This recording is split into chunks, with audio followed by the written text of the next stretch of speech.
Halo teman-teman, selamat bertemu kembali di episode ketiga LKH Talks yang pada sesi kali ini diselenggarakan sebagai bagian dari program pengabdian masyarakat Fakultas Hukum Universitas Indonesia. Saya Ayu Galuh Anggraini dan di sebelah saya ini sudah hadir narasumber yang cantik-cantik dan juga luar biasa, yaitu Mbak Mutmainah Mufidah, MPSI Psikolog atau yang disapa sebagai Mbak Fida. Oh Mbak. Ya, dan di sebelahnya juga ada Mbak Zara Safa Putri Mahardika SHMH atau akrab disapa sebagai Mbak Zara. Halo Mbak Ayu. Ya, halo, gimana kabarnya pada pagi hari ini? Sehat. Baik, alhamdulillah. Oke. Mbak Fida ini merupakan seorang psikolog dan co-founder dari Arsanara Development Partner, betul ya? Betul. Sedangkan Mbak Zara merupakan dosen di Fakultas Hukum Universitas Indonesia pada bidang studi Hukum Ekonomi dan Teknologi dengan spesialisasi Hukum Telematika, Pelindungan Konsumen, Pelindungan Privasi dan Data Pribadi, serta Keamanan dan Ketahanan Siber. Nah, pada podcast kali ini kita akan bincang-bincang nih tentang fenomena sharenting, yaitu pentingnya menjaga privasi anak di ruang digital. Jadi sharenting itu merupakan sebuah perilaku yang dilakukan oleh orang tua untuk membagikan informasi tentang anak di media sosial. Nah, pertanyaannya nih, pertama kita langsung menuju ke Mbak Zahra ya. Jadi apa sebenarnya sih Mbak Zahra yang disebut sebagai hak privasi, dan gimana sih pelindungan terhadap privasi anak di sistem hukum di Indonesia? Oke, jadi sebenarnya kalau kita mau ngomongin suatu konsep, kita kan harus tahu dulu ya secara etimologi dia artinya apa. Nah, kata privasi ini pertama kali muncul sekitar abad ke-15. Itu dia didefinisikan sebagai a secret, jadi rahasia gitu. Nah, tentu perkembangan terhadap pemaknaan terminologi tersebut itu semakin berkembang. Nah, kalau sekarang privacy itu dimaknai sebagai 4 hal setidaknya. Yang pertama, information privacy. Yang kedua, privacy of communication.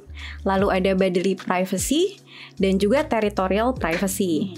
Nah, information privacy setidaknya kalau di Indonesia itu dia masuk ke dalam konteks perlindungan data pribadi, yang mana secara spesifik sudah diatur melalui Undang-Undang Nomor 27 Tahun 2022 tentang perlindungan data pribadi.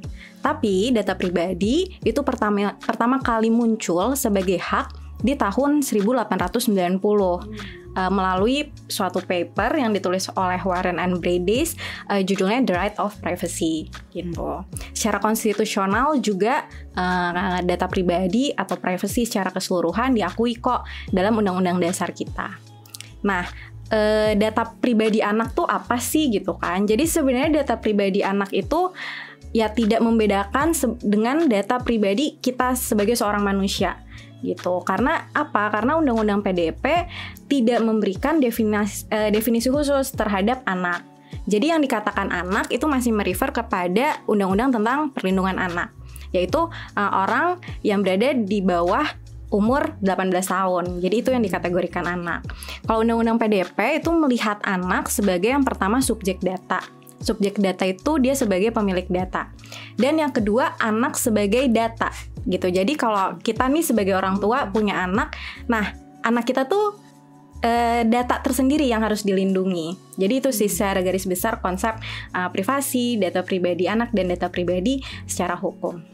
Oh ya, jadi berarti tidak ada yang secara spesifik data pribadi anak begitu ya? Nggak ada. Nah, gimana mungkin buat para orang tua yang melihat tayangan ini nantinya, kira-kira data apa sih yang termasuk data pribadi anak gitu, yang seharusnya mungkin tidak di-share begitu saja oleh para orang tua gitu, Mbak Zara? Oke, kalau data pribadi anak, dia sebenarnya mengacu ke data subjek data gitu ya. Jadi dia terbagi dua. Ada data pribadi yang sifatnya umum maupun yang sifatnya spesifik. Kalau spesifik itu termasuk data-data kesehatan anak, data biometrik gitu kan, data keuangan gitu kan. Kalau data kesehatan tuh mungkin orang tua sering ya bagiin berat badan anak gitu, tinggi anak. Nah itu sebenarnya termasuk data pribadi anak. Nah sedangkan kalau data pribadi anak yang sifatnya umum, kalau di Undang-Undang Perlindungan Data Pribadi itu meliputi nama lengkap, jenis kelamin, terus juga alamat gitu. Jadi komprehensif itu ternyata yang dikatakan sebagai data pribadi anak, baik secara umum maupun secara spesifik. kadang tagging lokasi gitu ya, misalnya ngantar anak ke sekolah mana gitu ya, terus kemudian nyebutin nama anaknya, pamer gitu ya misalnya di sosmed gitu ya. Oh, oke, terima kasih Mbak Zara. Kemudian kita geser dulu nih ke Mbak Vida. Ya, sebenarnya Mbak Vida dari kacamata seorang psikolog, apa sih sebenarnya yang dikejar oleh orang tua tuh ketika membagikan informasi atau share tentang anaknya gitu di media sosial gitu? Sebetulnya bisa banyak ya, bisa beda-beda ya. Cuma secara umum tuh ada beberapa lah alasannya atau motivasinya. Bisa jadi karena memang mau mengekspresikan rasa bangga sama anak. Gitu, anaknya berhasil melakukan sesuatu, akhirnya mau deh share karena bangga, seneng gitu, happy. Bisa jadi juga ini ya, karena parenting itu kan salah satunya ada isunya tuh, ada isu kesepiannya juga ya. Kayak gitu. Menarik. Apalagi untuk orang tua baru gitu ya, terutama itu tuh memang ada sisi sepi, sisi lonely, sisi melelahkan kan memang parenting itu juga. Nah jadi ada kebutuhan untuk terkoneksi sama dunia luar. Pengen dong sekali-sekali nggak baby talk aja ngobrolnya, pengen dong sama yang orang dewasa juga gitu. Akhirnya dilakukanlah sharing ini gitu, sharing tentang anaknya supaya terkoneksi sama dunia luar.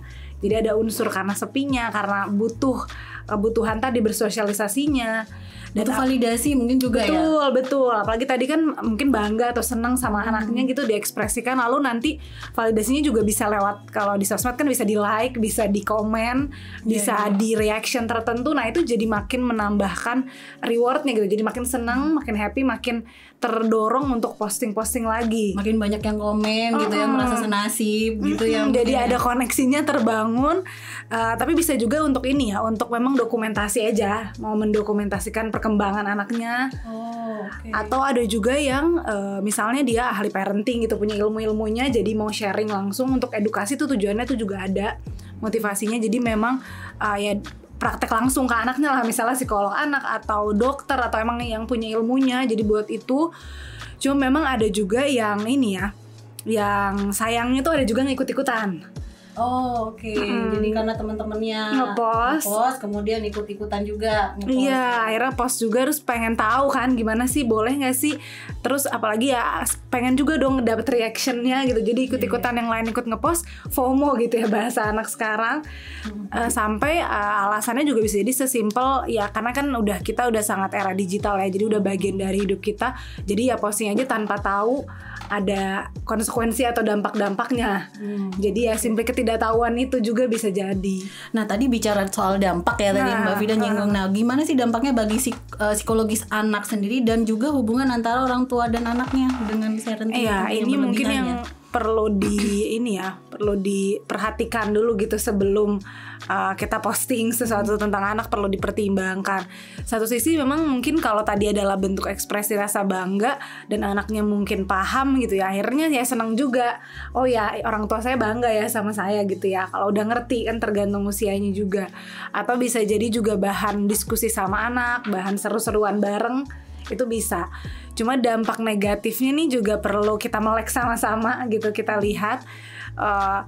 Yang paling berbahaya adalah ketika jadinya nih ajang membandingkan gitu. Ketika posting itu kan mendorong orang lain untuk posting juga, untuk saling ngeliat, saling ngintip kehidupan yang lain. Nah ketika udah jadinya saling membandingkan, itu yang bahayanya, itu dampak yang harus diwaspadai. Karena jadinya kan ke orang tuanya juga mungkin kalau ngelihat, oh kok anakku baru sampai sini, dia jadi ngerasa down gitu, jadi ngerasa insecure. Atau justru begitu ngelihat mau ngepost yang bagus-bagus, jadi nge-push anaknya untuk ayo dong lagi dong gitu, butuh konten nih misalnya kasarnya gitu ya. Jadi ada sisi nge-push anaknya untuk jadi eksploitasi gitu mungkin. Bisa jadi ke situ lama-lama ya gitu. Jadi harus hati-hatinya tuh di situ. Dan kan padahal tadi tujuannya untuk terkoneksi, misalnya tujuannya baik, jadi nggak dapet, jadinya untuk ke anaknya sendiri juga dia tidak terpenuhi kebutuhannya.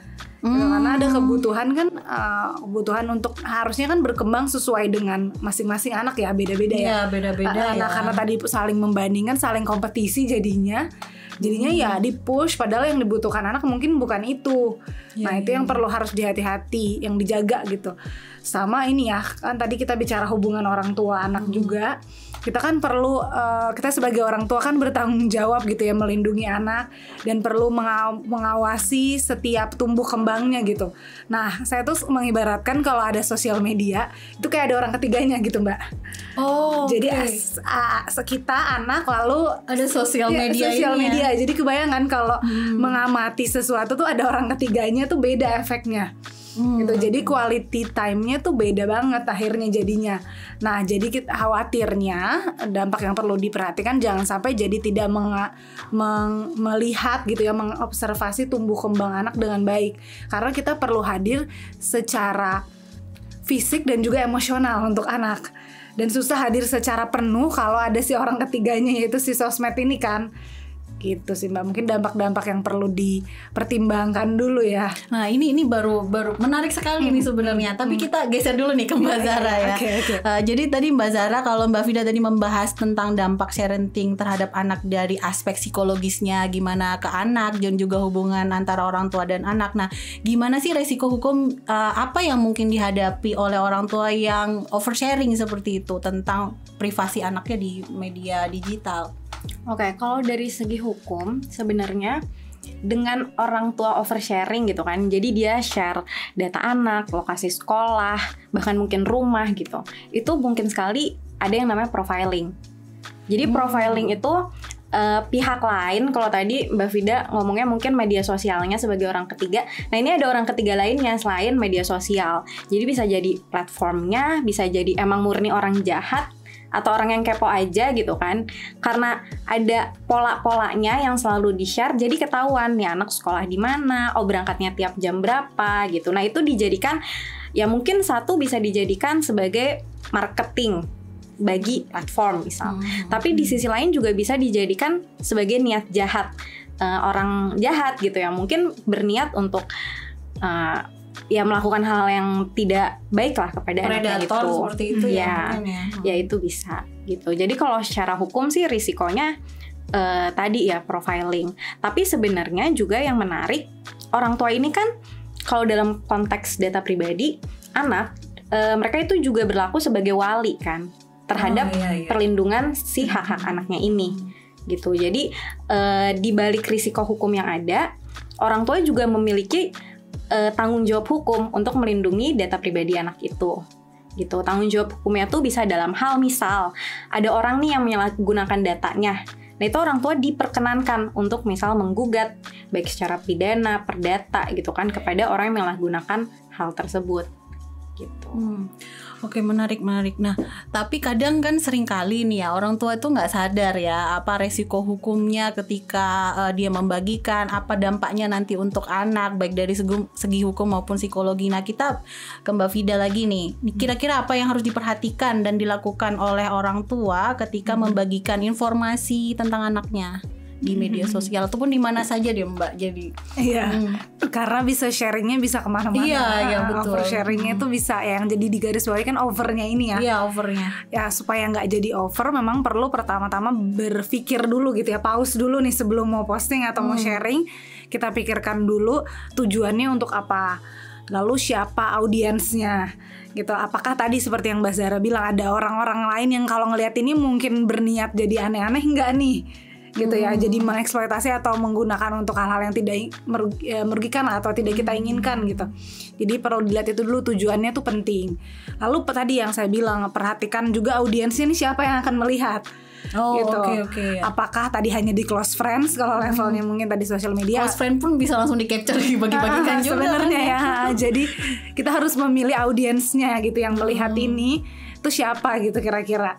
Lalu juga mungkin ini ya dibatasi gitu ya, tidak terus-menerus sampai jadi ada polanya, kan berbahaya sekali juga gitu. Jadi mungkin perlu memikirkan itu.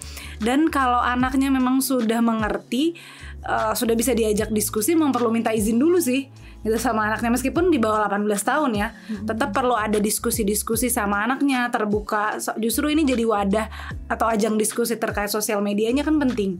Kan itu udah bagian dari ya perjalanannya. Jadi perlu tadi minta izin dulu biar mengerti, lalu minta maaf juga kalau ternyata dari postingannya atau sharingnya nih kelepasan atau kok membuat efek-efek gak nyaman buat anaknya. karena kan dia bisa lihat juga ya, apalagi kalau udah mengerti gitu. Jadi dan sisanya memang perlu percakapan sama anaknya ini juga penting gitu. Karena saya juga baca itu kan bisa menimbulkan bullying juga ya untuk anaknya. Menarik juga kan, juga harus ada konsen. Nah ini pengalaman pribadi nih Mbak, saya cerita karena baru beberapa minggu lalu saya ajak anak ke mall gitu, kemudian mau ngambil fotonya. Anak saya baru umur 3 tahun. Nah kemudian ketika saya mau foto dia menolak gitu. Jadi dia sudah mulai timbul rasa mama jangan foto saya gitu karena malu atau bagaimana. Itu menarik sekali ya. Berarti memang orang tua itu seharusnya mungkin minta izin, persetujuan anaknya ya. Apakah dia mau, takutnya kalau ada rasa malu mungkin dilihat dengan teman-temannya seperti itu ya. Oke. Nah, Mbak Vida, ini pertanyaan terakhir mungkin ya. Jadi saat ini kan anak-anak sekarang sudah mengenal internet sejak dini. Nah gitu, kadang orang tua juga kasih HP untuk anak-anaknya. Nah apa sih yang harus dilakukan oleh orang tua untuk mengajarkan anak tentang aman berinternet seperti itu? Karena udah sekarang tadi udah bagian dari hidup kita lah ya istilahnya. Memang tergantung usianya juga ya. Jadi kita harus memperhatikan usianya berapa nih. Kalau di bawah 18 bulan ya atau setengah tahun, saya sih menyarankan kalau bisa jangan sama sekali gitu ya. Durasinya ya memang ada setiap perkembangan ada batasannya, misal 2-5 tahun kalau bisa 1 jam aja gitu. Itu perlu diperhatikan tuh durasinya. Lalu juga perlu dibatasi tadi ya penggunaannya sesuai dengan durasinya juga. Lalu perlu ada penjelasan nih, alasannya kenapa sih saya nggak boleh lama-lama, kenapa sih. Jadi harus ada conversationnya, itu yang paling penting gitu. Kenapa sih aplikasi ini boleh, aplikasi ini nggak boleh gitu. Perlu ada kesepakatan juga setelah itu, kayak oke, mama percaya gitu ya, cuma 2 jam aja ya, tadi kita udah janji. Terus kenapa itu penting 2 jamnya? Karena perlu diajarkan juga bahwa memang ada media sosial, ada internet yang menarik, tapi harus punya interaksi yang lain juga nih, yang real sama orang di dunia nyata. Iya. Itu yang sering miss ya dari situ ya. Perlu diperhatikan itu, dan harus dicontohkan juga. Jadi jangan lupa menjadi contoh yang baik buat anaknya. Jangan kitanya membatasi, tapi kitanya sendiri scrolling terus gitu ya. Itu kan anak melihat juga lama-lama. Terus tadi didorong untuk aktif kegiatan-kegiatan yang lain, supaya mereka paham bahwa lingkaran hidup tuh tidak hanya si kotak media sosial aja, tapi ada yang lain, ngobrol sama temennya. Itu kan gak kalah pentingnya. Karena anak itu kan butuh terstimulasi sama lingkungan yang sehat ya. Dan harus banyak gitu stimulusnya, mumpung dia masih belajar, masih bertumbuh. Jadi perlu tadi teman, perlu sekolah, perlu gurunya, perlu tetangganya, perlu nenek kakeknya, banyak gitu. Stimulusnya perlu dari banyak tempat gitu. Jadi itu yang paling perlu dijagain juga gitu, supaya anaknya tidak hanya jadi nanti lama-lama kan jadi kecanduan gitu. Dan ini juga yang paling penting, tata keramanya perlu diajarin gitu. Di media sosial ini penting sekali, kayak cara misalnya ketika kita komentar di postingan orang tuh perlu diajarin gitu ya. Dan diajarin juga nggak boleh data ini kamu nggak boleh posting gitu. Jadi kayak data-data kamu sendiri juga dia harus belajar melindungi dirinya dia sendiri kan gitu, bertanggung jawab. Jadi tata kerama kayak tadi penting sekali sih untuk diajarkan. Memang kuncinya mungkin komunikasi yang baik ya antara orang tua dan anak gitu ya. Jadi menjelaskan apa saja yang boleh do and don'ts-nya seperti itu ya ketika berinternet seperti itu. Iya, dan tujuannya penting ya. Misalnya tujuannya tadi untuk belajar aja bolehnya atau apa, jadi alasannya. Oke, terima kasih Mbak Vida. Kemudian untuk Mbak Zahra nih, terakhir juga untuk Mbak Zahra nih, apa yang harus kita lakukan sih Mbak Zahra terhadap privasi dan data pribadi kita di ranah digital? Jadi nggak melulu untuk anak-anak ya, tapi juga orang tua dan kita semua sebenarnya. Oke. Yang pertama tuh kita harus tahu ya bahwa sesuatu yang udah kita bagikan di dunia digital, even di close friends sekalipun, itu namanya udah terbuka gitu. Dan internet tuh sesuatu media yang sebenarnya udah deh kita terapin aja di otak kita bahwa itu media yang nggak aman. Jadi seprivate-privatenya juga pasti ada kok yang lihat gitu. Pasti adalah kemungkinan untuk lebih tersebar gitu kan. Jadi itu kita harus pahami itu dulu, sehingga kemudian kita lebih bertanggung jawab dalam membagikan data atau informasi mengenai kita ataupun diri orang lain. Itu yang pertama. Terus yang kedua, baca deh privacy policy di setiap aplikasi. Oh, gitu. oke. Jadi kan tiap aplikasi tuh wajib ya untuk punya privacy policy. Tapi sekarang kan kita sebagai pengguna kalau mau download sesuatu tuh langsung download aja gitu ya, tanpa Males baca. males baca, langsung di scroll langsung kayak I agree gitu kan, tanpa tahu dulu tuh sebenarnya apa sih isinya gitu. Bahkan kadang ada soalnya privacy policy kalau balik lagi soal sharing yang bahas spesifik mengenai perlindungan data anak. Gitu, dan pemanfaatan data anak itu ada beberapa aplikasi yang memiliki hal seperti itu gitu. Jadi kalau pesan dari saya sih dua itu ya, bertanggung jawab, yang kedua ya aware gitu loh dengan privacy policy yang ada di masing-masing aplikasi yang akan kita gunakan. Karena kan sebenarnya sebagai pengguna kita punya pilihan ya untuk menggunakan atau tidak menggunakan gitu kan. Jadi memang kuasanya ya ada di kita selaku pengguna, selaku subjek data pribadi gitu. Nah, Mbak Zahra, menarik tadi kita bahas soal resiko hukum ya dari sharenting ini. Nah, kira-kira ada nggak sih Mbak Zahra kasus hukum atau gugatan yang terkait tentang sharenting ini? Kalau gugatan langsung ke orang tua sih saya belum menemukan ya, tapi saya menemukan gugatan ke orang terdekat, yaitu neneknya. Jadi waktu tahun 2020 di Belanda, dan negara-negara di Eropa itu mereka punya undang-undang tentang perlindungan data pribadi namanya GDPR. Nah, di GDPR itu bahwa orang yang membagikan data pribadi anak tanpa persetujuan dari wali atau orang tuanya dapat dikenai denda gitu, bahkan dapat dihukum. Nah, kalau kasus yang di Belanda ini tahun 2020 ada seorang nenek nih yang sebenarnya dia membagikan data cucunya karena mungkin gemes gitu kali kan, dibagikanlah di platform media sosial. Ternyata orang tuanya nih nggak setuju bahwa data anaknya itu dibagikan dan sudah diingatkan sebenarnya untuk tidak dibagikan dan untuk dihapus data-data yang udah kadung dibagikan. Namun ternyata neneknya nih kekeh gitu kan. Karena gemes tadi itu ya. Karena gemes, mungkin ya tadi ya rasa bangga mungkin kan terhadap cucunya gitu kan.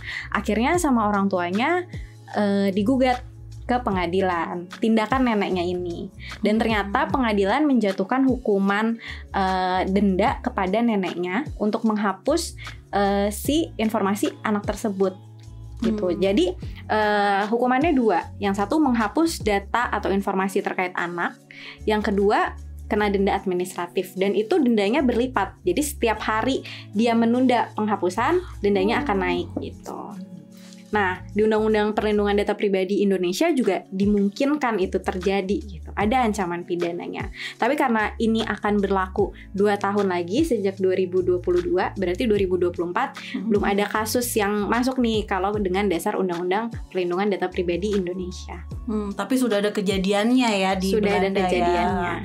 Nah, kalau Mbak Vida nih, tadi itu kan kasusnya adalah justru yang membagikan itu bukan orang tuanya tapi orang terdekat. Jadi bukan tidak mungkin yang nge-share itu tantenya, omnya, kemudian neneknya, kakeknya, atau bahkan yang sangat dekat dengan anak kita mungkin neninya gitu ya. Nah, itu bagaimana tuh dari segi kacamata seorang psikolog tuh terhadap fenomena seperti itu ya?